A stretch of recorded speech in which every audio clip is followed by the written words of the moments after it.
Deuxième sujet de la soirée, et alors là ça va être très intéressant puisque on va parler des Golden State Warriors. Les Warriors sont toujours donc à la bagarre avec les Denver Nuggets qui ont remporté donc le match 4, qui ont évité un sweep face à une équipe des Warriors qui nous impressionne. Je rappelle que tu as vécu les training camps avec les Warriors, c'est une franchise chère à ton cœur puisque tu as pu te relancer l'année dernière, puisque Erwan parlait justement du fait que tu sois passé chez First Team pour nous raconter combien tu avais envie de retourner en NBA et que la G-League était un moyen. C'était via la G-League des Warriors. Alors donc Santa Cruz Warriors. Santa Cruz Warriors, ouais. Absolument. C'est juste à côté, c'est à San Francisco, c'est à 1 heure. Ouais, c'est 1 heure. Il y a la plage.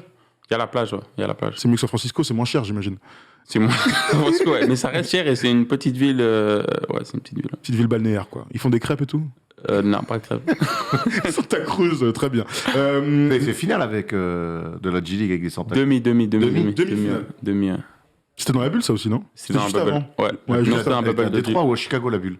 Non, Orlando. Elle était à Orlando. À Disney, c'est la même. ouais, la même, c'est la même. Mais tu n'avais pas fait une autre bulle à Chicago au tout début? Non. C'est très bien, bonne affaire. Merci, on va recommencer donc cette vidéo. Donc je disais que comme tu as été au sein des Warriors, que tu as côtoyé Steph Curry, Klay Thompson, Draymond Green, alors il y avait des blessures, mais on a plein de questions qu'on t'a pu te poser sur des fonds verts que vous pourrez retrouver bientôt sur les réseaux sociaux. C'est pas grave, on va quand même discuter de tout ça. J'ai envie d'avoir ton œil quand même sur ce qui se passe au sein des Warriors. On rappelle vite fait que leur saison a débuté tambour battant, Steph Curry à Noël était le grand MVP, tout se passait bien. Ils ont dû voir le retour de Klay Thompson et qu'il fallait digérer tout ça. Malheureusement, Steph Curry a eu un peu plus de mal en 2022. C'est pas grave, puisqu'on se retrouve avec la blessure de Steph Curry là, il y a quelques temps en play-off et que franchement, on les trouve tous incroyables. Alors, c'est contre les Nuggets. Qualité-défaut de cette équipe, malheureusement limitée, on peut en discuter, mais je n'arrivais pas, depuis le début de saison, à me dire que cette équipe de Warriors allait arriver si forte en play-off. Est-ce que tu es d'accord avec ça?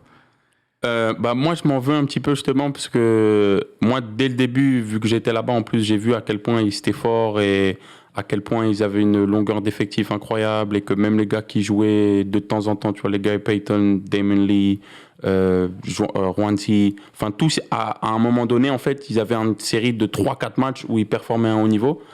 Et je me suis dit, enfin, c'est sûr qu'ils ont au moins une chance de gagner, qui vont très probablement arriver en finale. Et après, ouais, ils ont un peu des blessures, un petit coup de mou. Phoenix, ils ont commencé à monter. Et là, comme je vous disais avant, là, dernièrement, on m'a demandé. J'ai dit que Phoenix allait aller en NBA, donc je m'en veux un peu. En finale, ouais. En finale. Et là, là, franchement, là, ils sont bien, là. Ils sont bien et je pense qu'ils vont y arriver. Ouais. Souvent, on parle de la culture de la gagne, tu sais, au sein des organisations. Est-ce que, en tant que joueur des Warriors, t'as senti cette culture, cette aura Ouais, bien sûr. C'est une franchise qui est très, on va dire, très intelligente. Non pas que les autres le soient pas, mais ils font des choses que d'autres franchises ne font pas. Ils sont quand même dans le berceau de la tech et de toutes ces grosses boîtes. Donc ils ont beaucoup de cerveaux qui travaillent autour d'eux. C'est pas le Wisconsin, ça. Hein? C'est pas le Wisconsin. Non, c'est dur. Mais du coup, ouais, ils ont vraiment bien mené leur barque, ils ont bien drafté, ils recrutent bien et ils ont vraiment créé une franchise et une équipe exceptionnelle. Comment ça se traduit, ça? Tu vois, vraiment... Alors, sans dire que c'est surfait la culture de la gagne, parce que quand on parle, j'ai l'impression que ça existe, mais comment ça se traduit au quotidien d'être dans une franchise qui a la culture de la gagne, des joueurs, aux dirigeants? De la discipline, une éthique de travail, une attitude, des comportements. Ouais, c'est déjà pas mal. Hein. Je pense que c'est déjà 4 points qui sont pas mal, qui sont assez importants. Donc tu vois une vraie différence entre la franchise des Warriors et d'autres dans lesquelles t'as pu être par rapport à l'éthique de travail? Ouais, ils font clairement partie du tier 1 dans ce qui est des organisations, ça c'est clair. Ouais, c'est clair. C'est pas les seuls, hein, mais ils en font partie, c'est indéniable. Donc c'est pas juste à un moment donné d'avoir drafté Curry et Thompson, même si en ça c'est déjà une vision, et que ces mecs à un moment donné ont pété, que c'est dire ok, ils ont pété, on est bien tombé. Il y a quand même tout un travail derrière. Ah non, bien sûr, ouais, non, bien sûr. Enfin, des choses comme ça peut pas arriver par hasard. Tu peux avoir un peu de chance. Je pense que même si tu demandes à Steph aujourd'hui, je suis pas sûr qu'il pensait atteindre ce niveau-là, être 2 fois MVP unanime. Enfin, il a même Draymond Green peut-être, même si je pense que tous y croyaient en eux, mais peut-être qu'ils pensaient pas arriver, même en termes d'équipe, à ce niveau-là. Mais non, les mecs qui les ont pris, ils savent pourquoi ils les ont pris. Et après, ils ont réussi à les faire jouer ensemble et à bien les entourer. Et voilà, depuis, ça reste quand même une des top franchises depuis maintenant, 2014, 2015. 7 ans. 7 ans. Et là, je pense qu'ils en ont encore pour quelques années. Ouais. Donc au final, peut-être pendant plus de 10 ans, ça sera une des tops équipes. Ouais. Tu peux me parler de Bob Myers? C'est une question que j'ai jamais posée à personne. C'est rare d'avoir des Français qui sont passés dans les mains de Bob Myers. Est-ce que c'est vraiment le cerveau de tout ça? Honnêtement, je le connais pas plus que ça. D'accord. C'était des échanges assez rapides, cordiaux, mais je connais pas plus que ça. Après, t'es obligé de. C'est lui Bien quand sûr, même qui draft, notamment. Mais de manière générale, c'est une très forte organisation. Tu vois, même ce qu'ils font en G-League, ils gagnent souvent en G-League. C'est pas du hasard en fait.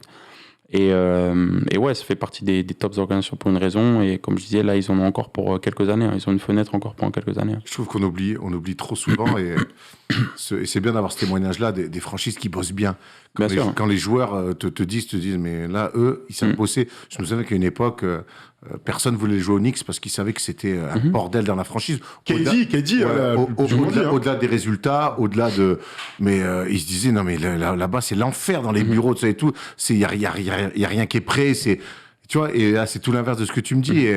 Et en ça, je vois des franchises comme Toronto. Je sens qu'on lâche jamais, on sait bosser, on arrive à se structurer. Ce que fait James Jones chez les Suns aussi. Alors, c'est pas que Booker du jour au lendemain. Tiens, je suis devenu fort. Mais ce que vous disiez avant, quand on parlait de la culture à Boston, en réalité, c'est le vrai objectif en NBA, c'est ça, en fait. Quand tu arrives à avoir une culture, une ADN qui est forte, comme dans toute entreprise, en fait, généralement, les résultats, ça va bien se passer, en fait.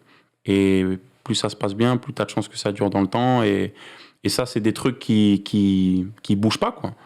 Demain, même si demain, il n'y a plus Steph, il n'y a plus Clay, tu vois bien les Spurs, là, c'est peut-être une des seules années où vraiment tu sentais que c'est difficile, mais même encore il y a quelques années, quand ils n'avaient plus des équipes top, ils arrivaient toujours à faire leur truc, quoi. Ils arrivent même en play-in dans une année très faible. Pour envoyer un mec au All-Star Game. Ce qui est en vrai, sur le papier, complètement ouf. En tout cas, c'est un truc qui m'intéresse. C'est vrai on connaît les GM et tout. Je pense qu'il faudrait qu'on réfléchisse à essayer d'aller étudier le rôle de GM en NBA parce que c'est un truc qui me passionne. C'est passionnant. Et juste, je peux faire un parallèle avec les Lakers qui, eux, pour le coup, on parle de la culture bling-bling, et eux, la culture, on lance des jeunes, on développe, ils n'arrivent pas à la faire. Ils draftent très très bien. On se souvient, Ingram, Lonzo Ball, c'est des mecs finalement. C'est drafté, mais je pense plutôt au fin de premier tour, deuxième tour, ils draftent toujours très bien, les mecs. Mais en tout cas, ils n'arrivent jamais à réussir à développer leurs jeunes. Ils sont tout de suite on veut gagner très vite, donc ils vont chercher des méga joueurs, le Shaq, LeBron dernièrement. Mais c'est vrai que cette franchise-là, elle a des qualités, mais pour ça, ce que tu nous décris des Warriors, clairement, les Lakers ne savent pas le faire. Absolument. Je vous propose, les gars, qu'on retourne vers les playoffs. J'ai vu quelques questions intéressantes dans le chat sur Steph Curry, sur Klay Thompson, sur Draymond Green. On se laissera 5 minutes, vous pourrez poser vos questions parce que... Appelez. On a déjà des gens au tel, mais on va plutôt parler des playoffs maintenant. Et puis ensuite, dans un deuxième temps, si vous avez des questions précises sur Steph, sur Klay et tout, eh bien, Axel se fera une joie de vous répondre. On va accueillir Pierre. Ce bon vieux Pierrot, comment ça va, Pierre? Est-ce que tu es là parmi nous, d'ailleurs? Salut Pierre, comment ça va? Oui, on t'entend. Ça va? Ouais, ça va et vous, les gars? Salut Pierrot. Ça va tranquille. On retourne vers le jeu, si tu veux bien, mon Pierrot. Et tu vas nous donner ton avis sur le niveau stratosphérique de cette équipe des Warriors face aux Nuggets. Voilà.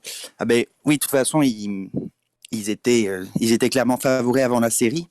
On oublie peut-être, moi le premier, que au début de saison, la meilleure équipe de la NBA, c'était pas Phoenix, c'était les Warriors, avant toutes les blessures qui leur sont arrivées, notamment celle de Draymond Green, et notamment via une défense de fer, une défense vraiment solide. Stephen Curry est devenu un joueur respecté en termes de défense. Draymond Green est vraiment un défenseur d'élite.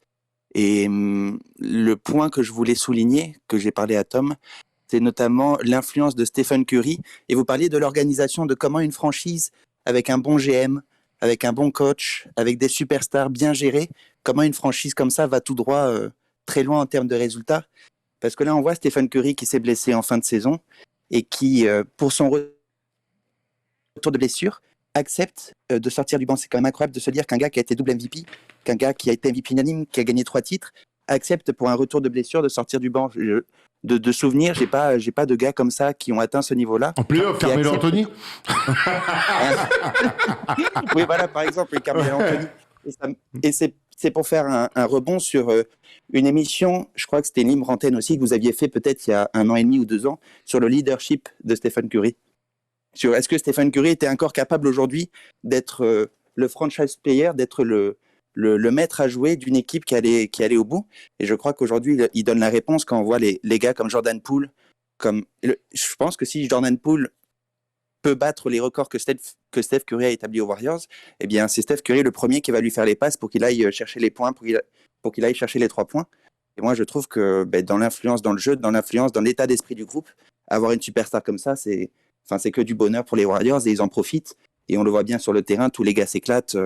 Franchement, dans cette nouvelle salle en plus qui connaît les playoffs pour la première fois, c'est que du bonheur pour eux. Ça, c'est vrai que Steph Curry, il a ce truc quand même, c'est qu'il kiffe tout le temps pour tout le monde, quoi. Il est là, c'est vrai qu'on se rend pas compte, mais t'as Steph Curry qui sort du banc depuis 3 matchs. Alors ça va pas durer, hein. On va pas non plus. J'espère. On va pas non plus s'inventer une vie. Il fait extrêmement chaud dans ce studio. On va pas s'inventer. On va pas s'inventer une vie, mais l'acceptation, le kiff, filet de pêche, filet de pêche Crocs, on est bien. Ce mec-là qui kiffe tout le temps, ces gars-là qui se lèvent du banc, il va checker tout. Il dégage une sérénité. J'ai l'impression que jouer avec ce mec-là, finalement, j'ai l'impression que ça te met en confiance, en fait. Et qui que tu sois. Non, c'est ça. C'est un gars qui est très unselfish, qui altruiste, voilà. Et comme on disait avant, quand tu essaies justement d'inculquer une certaine culture et que ta superstar, c'est Steph Curry, t'as gagné, quoi. Toutes les valeurs de partage, de sacrifice, d'éthique de travail, tout ça, enfin, il les incarne au possible et c'est clairement une des raisons majeures pour lesquelles ils ont été si forts et ils sont si forts. Et on se souvient quand ils font venir Kevin Durant, alors déjà, il y a Draymond Green qui accepte de sacrifier une partie de son contrat pour faire venir Kevin Durant. Mais comment Steph Curry a fait la place à Kevin Durant? Pourtant, ils avaient été champions sans lui. Il l'avait sorti, Kevin Durant. Combien de superstars, de franchise players auraient été capables de faire de la place autant... Alors, KD est un joueur fantastique, donc de par son talent naturel, il aurait une place prépondérante dans l'équipe. Mais quel superstar dans la ligue? Alors, il y avait peut-être LeBron James, D-Wade quand il a accueilli LeBron James. Alors, c'est des niveaux différents, évidemment. Mais de faire une place aussi prépondérante pour que KD prenne les 2 MVP des finales qu'il a pris, même s'il y en a peut-être un qu'on aurait pu donner à Curry. Moi, je trouve que l'état d'esprit insufflé dans cette franchise, tu faisais la comparaison avec les Lakers, Erwan, ça n'a rien à voir. Le travail qu'a fait Rob Pelinka, le travail et la relation entre le GM et le coach, sur les systèmes de jeu, sur les joueurs dont ont besoin l'effectif, sur le fait de prendre Gary Payton à la place de Avery Bradley. On voit qu'aujourd'hui, Avery Bradley, il est en vacances, Avery Bradley, alors que Gary Payton, il a un temps de jeu et un impact défensif sur l'équipe très important tout au long de la saison. Et pour moi, le gars qui représente le mieux les bonnes conditions que mettent en place les Warriors pour faire éclore leurs joueurs, Jordan Poole et même Jonathan Kuminga, alors ils doivent se régaler d'être tombés dans cette franchise, parce qu'on parlait des Kings. Tu m'étonnes, tu es drafté par les Warriors, mon gars. Tu dois bien kiffer. Je pense pas qu'ils font la même carrière. Mais quand on voit le kiff, Jordan Poole, il le compare maintenant quasiment à un 3e Splash Bro, tellement ces gars-là le mettent en confiance et que dès qu'il est chaud, Curry lui fait les passes, Thompson lui fait les passes, Green lui fait les passes. Il a une confiance totale grâce au leadership de ces superstars. Mais alors, est-ce que cette équipe-là, du coup, là on a fait le tour, on est tous dithyrambiques sur la manière de travailler, sur l'histoire la jeune histoire des Warriors, version Curry, Thompson. Maintenant, cette équipe, ce qu'on veut savoir, là, les gars autour de la table, c'est... On se projette comment, Tom? Tu les vois aller au bout? On a eu tellement les montagnes russes, entre guillemets, de les voir champions en se disant waouh, en début de saison incroyable, d'avoir des doutes avant les playoffs et de les voir si forts et déjà prêts vraiment à aller loin dans ces playoffs. Moi, ce dont je suis sûr, c'est que avec la blessure de Booker, les cartes sont redistribuées. On a pratiquement tous mis les Suns en finale, gagnant de l'Ouest, surtout que Curry était blessé au moment du début des playoffs. Là, les cartes sont redistribuées avec les Warriors de complet qui me semblent être les grands favoris. Et j'espère qu'on aura cette finale de conf entre les Warriors et les Suns. Après, je continue à croire qu'ils ont quelques défauts et qu'ils ont toujours gagné avec des grands pivots titulaires. Kevin Looney est un vrai bon joueur, mais ce n'est pas un grand. Il leur manquera peut-être dans les très grands moments sur DeAndre Ayton, sur Javel McGee ou sur Joel Embiid en finale, ou je sais pas, on peut en trouver. À côté de ça, tu as quand même ce qu'on est en train de voir actuellement, c'est que tu as Nikola Jokic, potentiel double MVP de la saison régulière, qui se fait, pas éteindre parce que c'est un joueur extraordinaire. C'est pas éteindre, non. Non, pas éteindre parce qu'il fait des stats, mais il y a le match 4 où il est simplement trop fort, mais ils arrivent à l'arrêter. Alors c'est un pivot tellement atypique. À le contrarier. Ils arrivent à le contrarier, à ce qui diffuse beaucoup moins que d'habitude. Beaucoup moins que d'habitude. Voilà, et en soi, c'est une énorme réussite. Avec Looney, avec Draymond Green. Après, est-ce que c'est pas les joueurs parfaits pour défendre sur lui? Moi, j'attends de voir sur des grands athlétiques, sur des grands qui ont des mains et qui vont jouer des mismatchs. C'est là que je peux avoir un petit doute sur ces Warriors. Mais quand je dis doute, je parle de finale de conf ou finale NBA. Bon, en fait, les seuls gros pivots, alors vers DeAndre Ayton en finale de conf, où là, ça va être déjà athlétiquement. Et Javel McGee, hein. Athlétiquement, c'est vrai, et Javel McGee, les deux. Qui est très bon, Javel McGee. Qui est très bon. Putain, qu'est-ce qui me fait kiffer, lui. Donc, c'est vrai qu'il y aura ce premier test, et puis après, à l'Est, t'imagines, tu te retrouves même Yanis, hein. Yanis, Brook Lopez, là, pour le coup, alors, on adore. On spécule complet, mais. On adore, comme il s'appelle, Draymond Green, hein, qui est un vaillant, qui a des bras immenses, donc qui compense avec sa petite taille. Mais là, s'envoyer les deux, va falloir. Mais en tout cas, cette équipe-là, moi, ça marche un peu pour Miami. Ouais, ça marche pour Miami, qui est une bonne équipe de Loubar.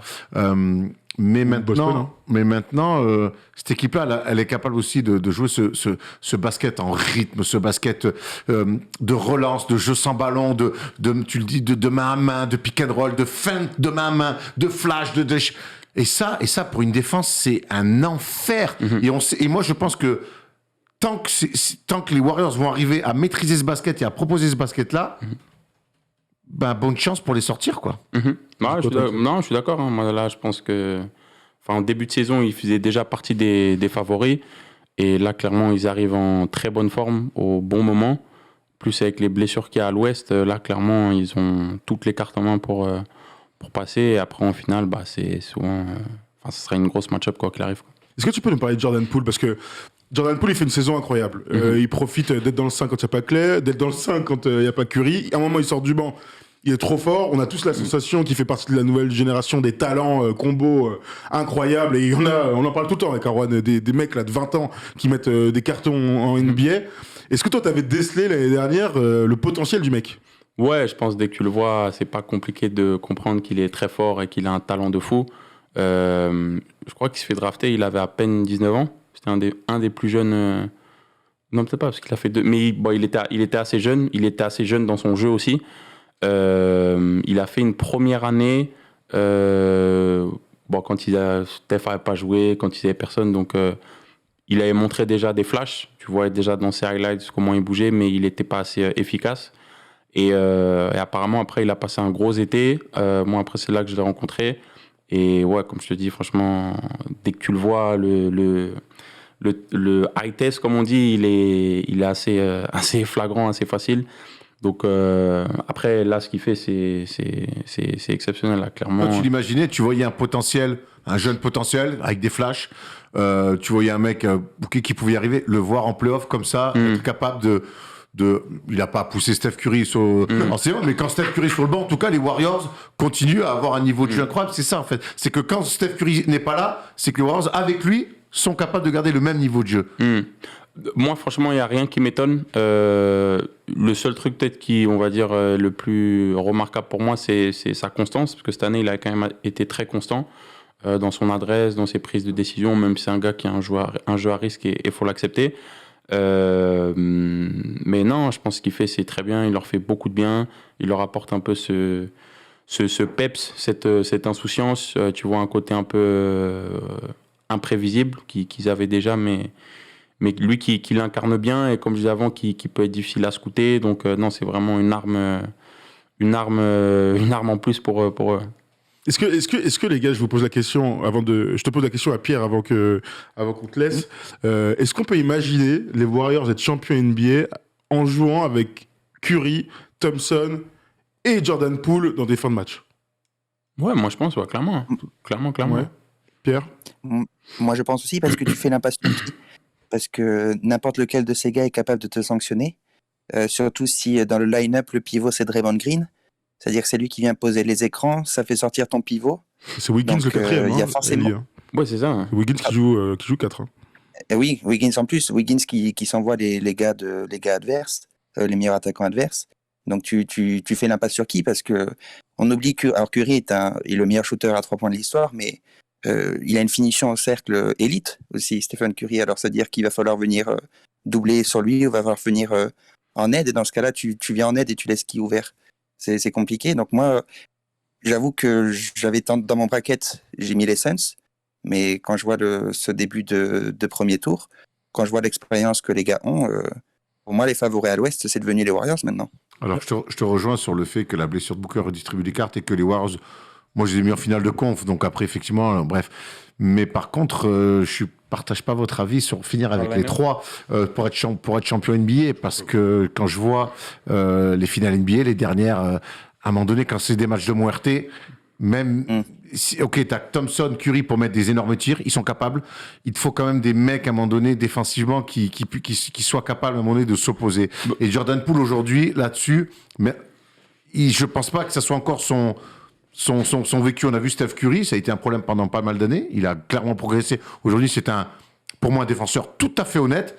Mais pour moi, jouer avec les 3 là, ça veut dire que tu peux gagner, mais tu peux gagner que d'une seule façon quasiment, et c'est par de l'adresse et par du rythme. Et des fois, il n'y a pas en fin de match. Et des fois, en finale NBA, Axel était bien placé pour le savoir. Des fois, les fins de match en finale NBA, elles sont un peu hachées, elles sont sur demi-terrain. Et là-dessus, Jordan Poole, je pense qu'il peut souffrir. Moi, le seul point, on va dire, un peu négatif, et là où il peut avoir des problèmes, je pense, c'est au rebond avec cette line-up. Mais après, tu sais, tu peux très bien mettre, tu vois, Iguodala à la place de Wig pour être un peu plus costaud, un peu plus grand. Donc, je pense que non, franchement, cette line-up, il n'y a pas beaucoup de line-up qui sont mieux. Offensivement. Mais pour gagner... Ouais, mais tu sais, ils vont pas jouer le Jazz en finale, donc tu peux être aussi payé en attaque, tu sais. Ouais, mais toutes les équipes, quand tu regardes souvent les line-up en fin de match, ça joue petit. Oui, ça c'est vrai. Tu vois, même si tu joues, en fait. même si tu joues, mais tu sais, Brook au final, il va pas trop dans la raquette, tu vois. Ouais, en défense, il y est. Hein, non, il défend. Non, mais je veux dire pour Golden State quand ils sont en défense. Ah oui. En fait, Wiggins, tu peux quasiment le mettre sur Brook parce qu'il va pas trop au post-up. Après, ça peut être il a fait un peu l'année dernière contre les Suns. On l'a revu. En tout cas, il faut jouer cette mais il joue pas là-dessus parce que tu as envie de laisser la raquette ouverte pour Giannis. Tu vois ce que je veux dire? Après, s'il commence à le faire et sanctionner, bah là, tu fais ton changement, tu mets Looney, tu as un gros babar qui a l'expérience. Mais au-delà de cette line-up des 5, je pense qu'ils ont toutes les armes pour répondre à quelconque problème. Et de toute façon, les mecs comme Giannis, les mecs comme Embiid, tu ne les défends pas tout seul, donc quoi qu'il arrive, tu as besoin des 5 gars, et ça c'est pareil pour tout le monde en NBA, tu vois. Donc, c'est clair. Il y a Course88 qui nous dit il leur manque un mec comme Jérôme Moïseau. Je trouve ça fantastique de citer Jérôme. À ce moment-là, il est 23h20 et c'est les gars qu'on aime. J'en ai parlé ce week-end de Jérôme Moïseau. Ouais, je sais plus, j'étais à la salle à Bercy. ils ont James Wiseman qui est gaucher, big, super talentueux. Qui ne jouera pas pendant les playoffs. Oui. Et Jérôme Moïseau, que certains peut-être ne connaissent pas, l'un des plus grands gâchis du basket français, incroyable, années 78. Formé à UCLA. Mec, Moïseau, c'était un drafté 11. 13, je crois. 13 par les Celtics. Tout le monde était drafté 11 ou 13 de toute façon. Donc, incroyable. Bref, voilà. Bravo pour la ref. Et Jérôme Moïseau qui était dans un mix NBA qui passait à chaque fois sur Canal, où il mettait un énorme compte dans les tribunes à Allen Iverson. Pour vous dire, n'hésitez surtout pas à y regarder, qui était Jérôme Moïseau. On va remercier Pierre. Salut Pierre, merci les beaucoup. Gars. Merci Pierrot. Un petit mot, force à vous, je vous suis depuis la vidéo que vous avez fait, en fait depuis le début de First Team, depuis la vidéo avec Coach Jordan là, sur sa chaîne, sur le petit tournoi Bitume avec Wax aussi, je vous suis depuis le début, donc force à vous les gars, merci pour ce que vous faites. Merci beaucoup à toi, merci à toi, ça fait toujours kiffer de vous avoir. Il y a tout le monde qui parle de Frank Butter aujourd'hui, Erwan. Mais tu sais qu'il y a un mec sur Twitter qui m'a dit qu'est-ce qu'il a Frank Butter, il veut pas se faire critiquer. Et Frank Butter, c'est une bête de rêve. Tu l'as la rêve Frank Butter? C'est pas un piège, je te connais Frank Butter, mais la rêve, non? Ben non, la rêve, tu sais qui c'est? Oui. Ah, parce que toi, t'es un vrai, t'as grandi dans les salles. Quelqu'un a dit ça pour Erwan. Tu sais quoi, j'ai une anecdote avec Frank Butter. Vas-y. Coupe de France cadet. On joue le CSP Limoges, il est assistant coach. Et le match, il est un peu chaud et tout. Et à un moment donné, avec un mec, je pars en contre-attaque.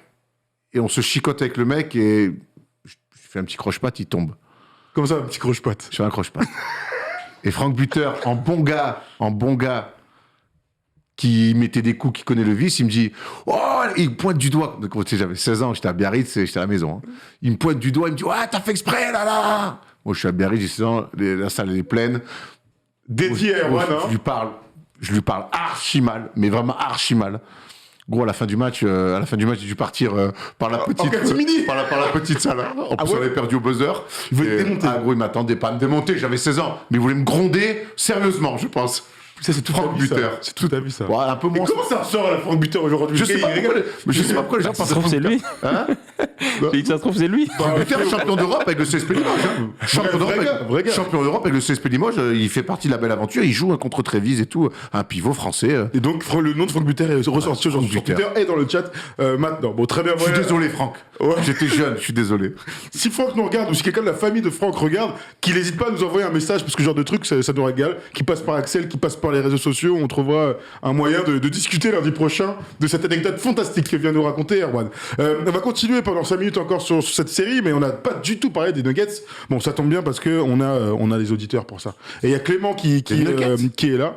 Ouais, oui, des Nuggets, raconte. C'est les Nuggets dans la série, non? Oui. Tu t'en bats les couilles des Nuggets? On va en parler je vais attendre qu'ils soient au complet l'année prochaine, par contre. Bon, très bien. Alors, on va quand même en parler. On va laisser Clément en parler vite fait. Est-ce que Clément est là parmi nous? Ouais, salut les gars. Salut Clément. Comment ça va? Bah ça va super et vous? Bah écoute, super. Bon alors dis-nous tout, cette équipe là des Nuggets, bon franchement elle a aucune chance contre les Warriors, on est d'accord? Ah clairement, cette saison, c'est déjà un miracle qu'on soit en play-off. Moi, cette saison personnellement, quand j'ai vu Porter se blesser au bout de 5 matchs, quand j'ai vu Jokic qui a, pendant un match face au Jazz, je sais pas si vous vous en rappelez, qui est en train de saccager Rudy Gobert dans la raquette, 25 points à la mi-temps, et gros choc au genou, il se blesse, il crie, il est mal, et je me dis bon bah cette saison c'est fini et on espère que Paolo Banchero a un maillot des Nuggets la saison prochaine quoi. Mais bon, au final ça allait, et Jokic a réussi à nous porter tout seul en play-off quoi. Donc bon, cette série de play-off, c'est clair qu'on est outmatch. Et voilà, tant que pour l'instant Murray et Porter reviennent pas, c'est sûr qu'on n'a aucune chance face à des Warriors qui sont beaucoup plus complets, qui ont une vraie chance au titre, quoi. Voilà. Moi, je trouve que j'ai trouvé cool à l'orgueil qu'ils aient cherché. C'est important, je trouve. Qu'ils aient cherché le match, c'est important pour l'orgueil. C'est une équipe sur laquelle je crois. Et t'as un MVP pour construire autour de lui. Il te manque tes 2 autres meilleurs joueurs qui sont vraiment des mecs complémentaires en plus de Nikola Jokic, quand c'est Jamal Murray et Porter Jr., Michael Porter Jr. Moi, ils ont réussi, et ça, je trouve ça intéressant, les franchises comme ça, les Warriors l'ont fait, les Nuggets cette année, d'aller chercher Bon Island. Tu profites tu profites de gars blessés. Tu vois, j'ai parlé de Bon Island, il s'est relevé. C'est un gars qui te kiffe. Mais tu vois, que tu kiffes, je le sens, je l'ai senti. Non, il a régalé. Moi, ce que j'adore dans les franchises, que quand il y a des blessés, plutôt de dire on tank, eh ben, tu vas chercher des mecs, et ça, c'est des mecs que tu vas pouvoir ajouter à tes joueurs majeurs qui vont rentrer l'année prochaine. Donc, malheureusement pour les Nuggets, ça va s'arrêter, je pense, au premier tour. Mais l'année prochaine, attention à cette équipe. Parle-nous un peu de Bonnie Island là. Non, tout le temps, il y a des nouveaux mecs qui déboulent comme ça là. Mais franchement, ce que je veux dire, souvent, ce qu'il faut savoir, c'est qu'en fait, toutes les équipes en NBA, elles ont 15 mecs qui peuvent, pas forcément faire ça, mais 15 mecs qui peuvent vraiment performer, rentrer et à un moment donné en mettre 15 en 10 minutes. Tu vois ce que je veux dire? On parlait de Cam Thomas qui joue même pas, qui a fait les games à 35-40 points cette année, qui a mis des buzzer beaters. On a vu en direct, hein, le jour où il a fait ça. Dans toutes les équipes. Il m'a mis un bon seum. Hein. Pour les Knicks, là. Plus 26. Hein. Non, il y a énormément de joueurs comme ça, et bah, c'est pour ça que c'est la ligue, la meilleure ligue du monde, et là où il y a le plus de talent. Mais ouais, le petit là, Bon Island, hier, il a régalé là, quand il met 3 points d'affilée. Vite, il est grand, fin, comme ça, Philippe. On a vu plein de profils comme ça. Il va très très vite. Ah ouais. Il est fort au cercle, il met dedans, il prend des coups de chaud. C'est un défenseur, un bon défenseur, il a des grands bras et tout. Tu vois qu'il est pas fini. Ouais. Tu vois ce que je veux dire? Tu vois il est jeune, sa technique n'est pas encore maximum. En même temps, il a 20 piges. Il a une histoire, j'allais dire un peu cool. Non, c'est pas cool, mais il a une histoire, une belle histoire. Enfin, tu vois, avec cette histoire de feu où il a perdu des membres de sa famille, il a dû se jeter du 3e étage, un truc comme ça. Il s'est massacré les jambes, il était allé à l'hôpital. Et il a été recruté parce que justement, il a fait tellement preuve de résilience alors qu'il aurait pu rester. Hein.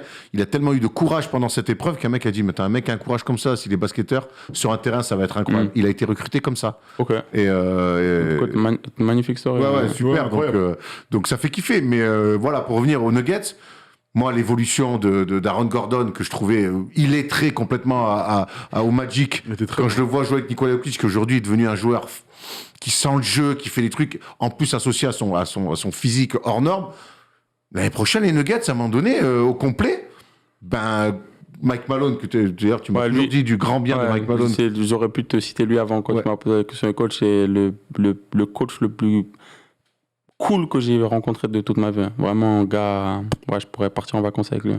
Et c'est vrai qu'il le porte un peu sur lui. Moi, cette équipe de Denver, j'aime comme elle bosse.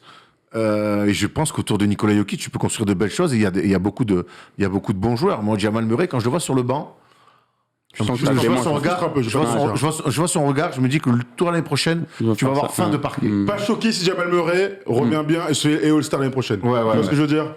Donc, moi, je suis très impatient de revoir les Nuggets la saison prochaine. Mais là, pour les playoffs, malheureusement, déjà ce qu'ils font, comme notre auditeur l'a dit, d'être allé en playoffs cette année-là, en inventant des joueurs, en trouvant des joueurs, bravo. Absolument. On a fait le tour, évidemment, sur cette équipe. On va suivre le match. Je voulais voir d'ailleurs quand est-ce qu'il était le prochain match. Hop, attends, je reviens. Ils avaient gagné 126-121. J'étais sur le score. Ça va pas m'aider pour le prochain match. Le match est donc jeudi soir. Jeudi soir, c'est ça, jeudi soir à 4h du mat entre Denver et Golden State. On verra si les Warriors peuvent se qualifier. On va te remercier, amigo Clément. Merci d'être passé à l'antenne. Merci à vous. C'était court mais intense, Clément. Après, tu t'appelles pour parler de Denver.